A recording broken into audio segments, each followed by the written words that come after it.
Chapter 14. I broke my promise to Thomas less than a week later. He just left me on the front porch and disappeared into the brightly lit house across the street. Jenny's cry echoed through the closed door. Her voice had grown substantially in the past week, and my tolerance for it had not been able to keep up. I sat on the swing and closed my eyes, still reveling in the warmth from Thomas's arms as he'd hugged me goodnight last night. I found myself doing that a lot. The 3 a.m. wake-up calls from the crib had helped my daydreams progress significantly. I opened my eyes when the door slammed across the street. Mr. Tyner was swearing so loud I just knew my parents would be out soon. I gripped the wooden porch railing to stop the creaky swing. It was difficult to see who he was talking to. There didn't appear to be anyone else outside. It wasn't long before a dark van pulled up. 3 men got out and met Mr. Tyner in the front yard. The driver yelled something and pushed Mr. Tyner. The other 2 men from the van pulled the driver back, and they all followed Mr. Tyner into the house. I could still hear them yelling after the door closed. Glancing back at my closed front door, I crept quietly off the porch and slipped across the street. The boys' window was dark without as much as a light from the television.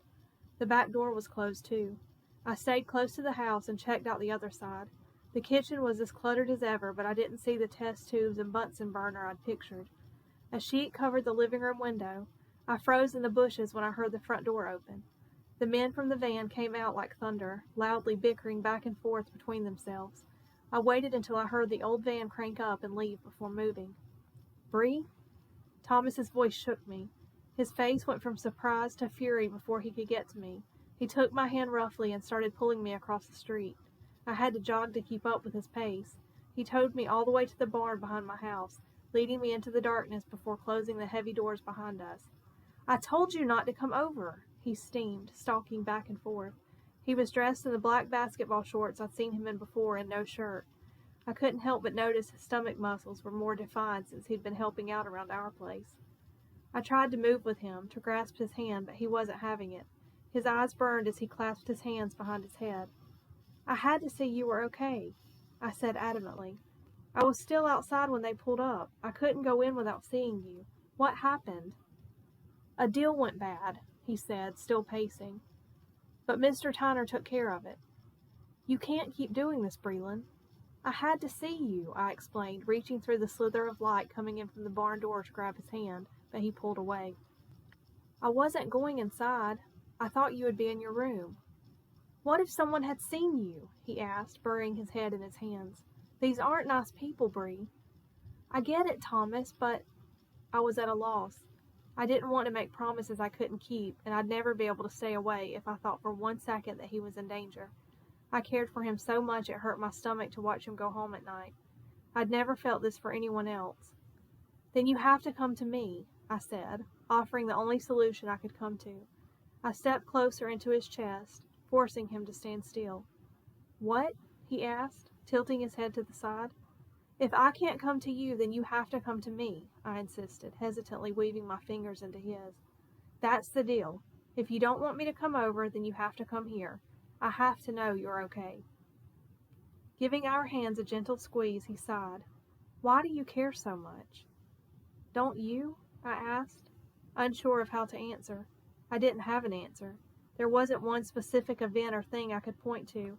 This feeling was brand new, terrifying and exciting. It had slowly crept over me like the fog over the fields after a heavy rain. It was the sound of my name on his tongue, and the way his eyes seemed to touch a spot deep inside where no one else had ever reached. I swallowed hard as the realization sunk in. It didn't matter what rules Daddy set up. It was too late. I was head over heels in love with Thomas. "Breland?" I heard Daddy call from just outside. I held my finger to my lips and moved away from Thomas. He nodded with his back against the wall behind the heavy door. "In here, Daddy," I said, just as he appeared in the doorway. "I was just checking on the horses." "With the door closed?" he asked, quirking a brow. "It drowns out the crying," I sighed, glad I didn't have to lie again. He looked like he believed me now, the lines on his forehead smoothing. "What are you doing out?" He smiled sheepishly in his work jeans and brown t-shirt. "I guess I needed a break too. I swear, I don't remember you crying so much." He leaned against the stool in front of the workbench where Thomas had been standing just moments ago. When will she start sleeping through the night? I asked, taking his arm and leading him back to the door. The urge to glance at Thomas was overwhelming, but I didn't chance it. Thankfully, Daddy followed behind me and went over to his chair. I plugged my ears and reluctantly went inside. Jenny was still screaming, so I found sanctuary in the shower before cradling my new and very vocal sister so Mama could wash off too. I was afraid to leave the bathroom with Jenny. Only Mama could get her to quiet down, and I wasn't about to use her method. My breasts were a good bit bigger than last summer, but so not ready for that yet. Instead, I sat on the toilet and held her to my shoulder in the steam-filled room. Thankfully, she slept the whole time. I passed her off to Mama before she could lay the hairbrush down, throwing open the door and escaping into my dark room. Out of habit, I found myself at the window inspecting the Tyners. There was a police car at the front of the house. It was nearly at the front steps, sitting crossways in their yard. Quickly slipping on a pair of cotton shorts and a t-shirt, I grabbed the doorknob, only to have it pushed back into me. "I'm here," Thomas said, winded, standing in my bedroom doorway, his chest heaving. I pulled him in quickly, glancing down the hall to be sure no one had seen him, and closed the door. "What's going on?" I whispered. He was over by the window, watching from behind the curtain. "The guys from earlier must have called the cops." Grabbing his arm, I asked the question I knew was causing the panicked look in his eyes. "What if they go inside?" "They don't have a warrant," he said, sounding unconvinced that would be enough to keep them out. "I heard that much before I came here." "I can't believe you actually came." "Like I had a choice," he said, his eyes narrowing playfully from the window. "I almost expected to see you shimmying down a sheet ladder from your window when the cops pulled up." I shoved him playfully, rolling my eyes, and crawled to the middle of the bed. "You know me too well." "How'd you get past Daddy?" Thomas chuckled, sitting on the end of the bed. "He's asleep out back in his chair." "New baby in the house not so fun," I yawned. "I wouldn't know," he said, stretching back until his head rested on my knees. Threading his soft hair between my fingers, I sighed. "Of course not. It's only the drug smuggling and addicts that keep you awake." He laughed heartily before quickly clamping his hand over his mouth. "That's a joke, right? Smuggling would require at least a little bit of skill. Mr. Tyner was stuttering so bad on the porch just now, I wouldn't be surprised to see the cops back with a warrant tonight." "Do you really think they'll come back?" I asked, my hand stealing on his head. "You have to stay here," I said before he could answer. "They'll never think to look here." He was smiling up at me, the green outshining the brown in his eyes as if he didn't have a care in the world. What could he possibly find to smile about right now? "What?" "It's just nice to have someone concerned about me," he said, taking my hand from his hair. "No one has been worried about me since, well, ever." He kissed the palm of my hand and held it to his face. "I don't deserve you, Bree." The floor creaked outside. "Yes, you do," I whispered hurriedly, pushing him off the bed. He hit the floor with a heavy thud. "Now shut up and stay down." We both froze, my eyes not leaving the door. Thankfully, the next sound was my parents' door closing across the hall. "I was joking about the cops coming back," Thomas said quietly, rubbing his side, his body blocking the light from the window where he looked out. "It looks like the action's over." Grabbing his hand when he stepped closer, I pulled him back to the bed, falling back myself. "Stay anyway." "Okay," he said easily. "Go ask your daddy first." I could feel his warm breath as he hovered over me with an arched brow. "You go ask him," I countered, pushing up onto my elbows. His sweet breath sent chills much further than where it touched. His slightly parted lips filled my vision. Just the tilt of my head, and warmth, otherworldly warmth, spread the length of me. I froze for half a second, our lips barely touching when I realized what I'd done. Losing my nerve just as quickly as it'd come on, I started to pull away, but his fingers spread against my neck, weaving up through my hair, holding me still. His lips parted even more, moving into mine in a new way, a way that stirred my stomach and stilled my racing heart before sending it into a galloping frenzy. The heat between us rose as a new, almost electric sensation swept through me. It was easy to get lost in, and I did get lost, so very, very lost. He smelled fresh, with a hint of pine and the campfire I'd seen burning at his house earlier this evening. I could taste the sweet remnants of the piece of cotton candy bubble gum he'd snatched from my stash yesterday. By the time his lips stopped moving, I felt like a caged animal ready to climb the walls. "Okay?" He grinned hugely, his green eyes heated, filled with the same excitement that coursed through me. "I'll stay. Forget your daddy." "Are you crazy?" I said, breathless. "You've got to get out of here." Before that happened again. What was that? Even as I was telling him to leave, I leaned forward and pressed my lips to his again with a groan. He tasted so sweet and felt so good. Too good. He had to leave, and now. Scrambling off my bed, I was on my feet, pushing him before he could get another word out. He stumbled toward the door, backwards, nearly tripping over a pillow in the process. Luckily, no one was in the hall, or would have both been dead. He looked a little taken back as I gave him a final shove and closed the door in his face. Unable to keep the grin from my face, I pressed my back to the door and uselessly tried to shake away the chills that still enveloped me before racing to the window. He nodded, looking up with a huge grin on his face as I shooed him away, letting the curtain fall. It was late, but I called the Johnsons, letting it ring a half ring before hanging up. That was Katie's code to call me back. I grabbed it before the phone barely made a sound, waiting to be sure I hadn't woken Jenny before talking. Mom and Daddy would kill me. "He kissed me," I whispered into the receiver, pulling the blanket over my head. She yawned hugely. "You don't have to keep telling me. I'm not mad anymore. No, I mean he kissed me." "No way!" she squealed. "Shh!" I covered the phone, afraid she'd woken everyone at my house, too. "I don't know if I did it right."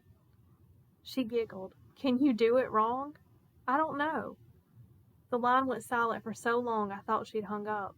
This was right up her alley. "Tell me what you did." My body flamed again thinking about it. "I don't know what I did. I wasn't paying attention to me." "What did he say afterwards?" she asked. "Did he make a face?" I rolled my eyes. "He didn't gag or anything, if that's what you're asking." "Did he wipe his mouth?" she continued. "That could mean you didn't swallow enough." "No." She sighed dramatically. "Give me something to go on here, Breland. What did he say after y'all kissed?" "Nothing."